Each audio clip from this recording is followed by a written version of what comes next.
Helldivers 2 is not the kind of game that asks you if you'll succeed. It does ask you how many times you'll fail and whether you can laugh about it on the way down. Explosions, bugs, robots, and the occasional betrayal by your own squad define every single mission. And after building its reputation over on PC and PlayStation, it is finally deployed onto our Xbox consoles. The question now is pretty simple. Does the chaos hold up on both the Xbox Series X and S? Well, my name is Fletcher, and this is Xbox Nation, and let's dive into my review of Helldivers 2 on our Xbox consoles.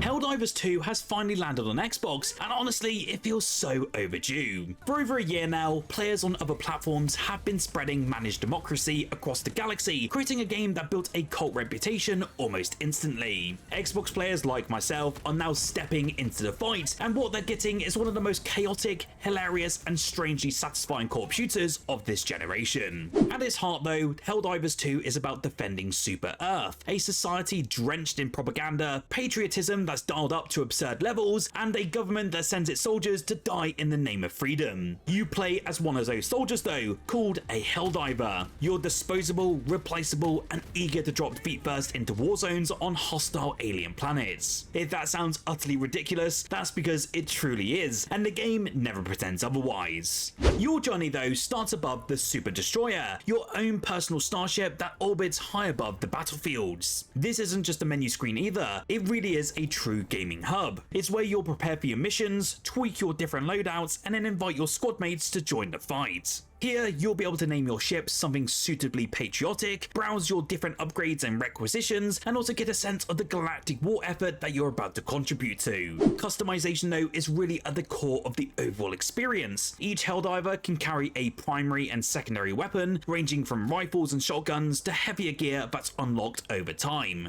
But the weapons alone aren't what make this game so special, it's actually the stratagems. These are orbital support abilities that you'll call down mid-mission, that being airstrikes, turrets, mechs, supply drops, and even more. Calling them in though does require inputting a shortcode with your D-pad, which does sound pretty simple, until you're panicking with aliens rushing you from every single side. Mess up the sequence, and instead of anti-tank support, you might just drop ammo, or even worse, nothing at all. Progression though feeds into that loot pretty nicely. War bonds, which are the game's version of battle passes, unlock new gear and also cosmetics. Some are actually free, where some are actually paid, but all of this gives you such a meaningful reason to keep on playing. It never feels so overwhelming, and there's always another goal for you to chase. Once you're geared up, it's time to drop into the battle. Missions begin with you and your squad slamming into a planet's surface in what are called hell pods, and these are metal coffins that are shot from orbit that crash land into the dirt with spectacular force. It really sets that tone immediately. You're essentially expendable, but your job truly matters. From there, objectives do vary. Some missions task you with wiping out massive bug hives, others have you rescuing civilians, arming nukes, or holding out while sensitive data is being extracted. On the surface, it does sound like your standard shooter fare, but the execution is anything but ordinary. Everything is also tuned to make the experience unpredictable, chaotic, and always incredibly intense.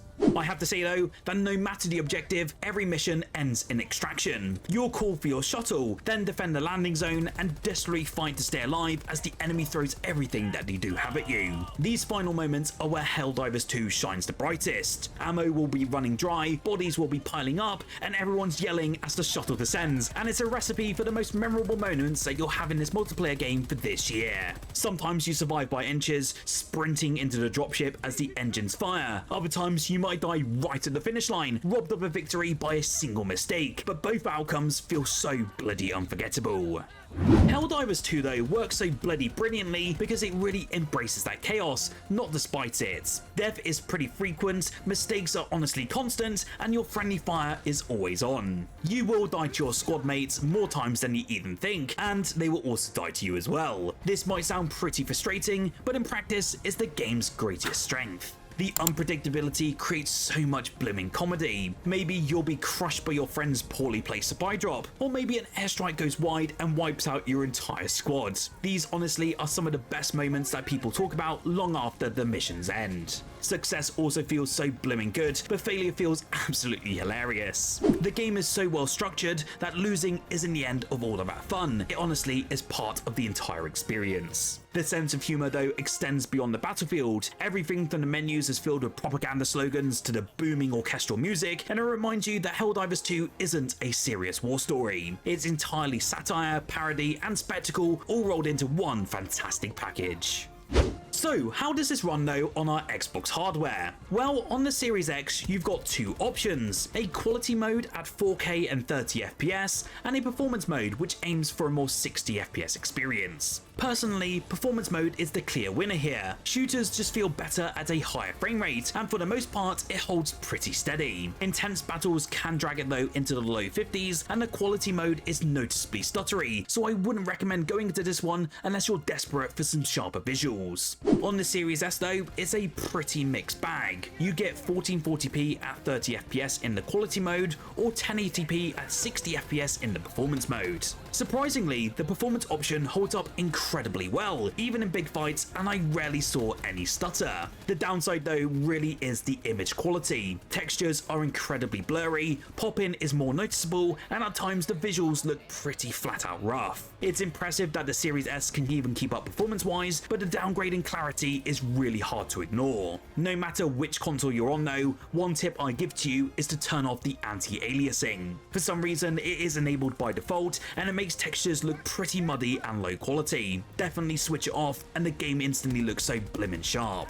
I do have to say though that Arrowhead has admitted that the game isn't where they want it in terms of its performance, and they have promised fixes before adding things like DLSS or FSR down the line. That honesty is utterly refreshing, and it's clear optimizations are on the way. Right now as well, the Xbox version isn't quite up to the PlayStation 5 level, but is more than playable, and it still delivers that full chaotic experience.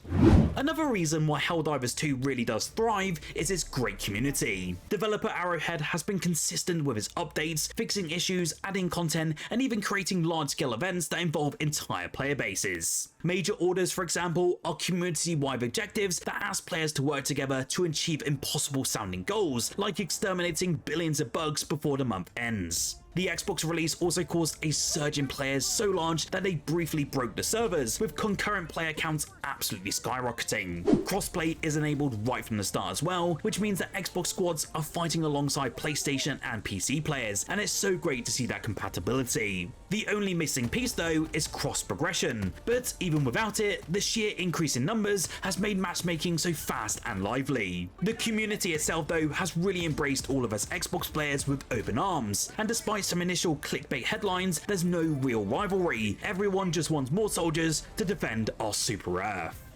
Helldivers 2 is not about polished precision or perfect victories. It really is about chaos, unpredictability, and just laughing at failure as much as celebrating your success. Every mission here really creates a true story, whether that ends in triumph or utter disaster. What really sets this one apart though are the memories that you build with your friends, and they're just as valuable as the wins themselves. On Xbox, the game isn't flawless. Performances can dip, visuals on the Series S are pretty rough, and quality mode on the Series X definitely needs some work. But nonetheless, none of that really overshadows the sheer fun of playing this game. This is one of the most entertaining co-op shooters I've played in years, and easily one of the best multiplayer experiences available on your Xbox consoles right now. So I highly recommend that you grab your squad, strap into your Hellpod, and prepare to spread managed democracy across the stars. Just remember though, the biggest threat to your survival isn't always the aliens, it might be the guy sitting right next to you.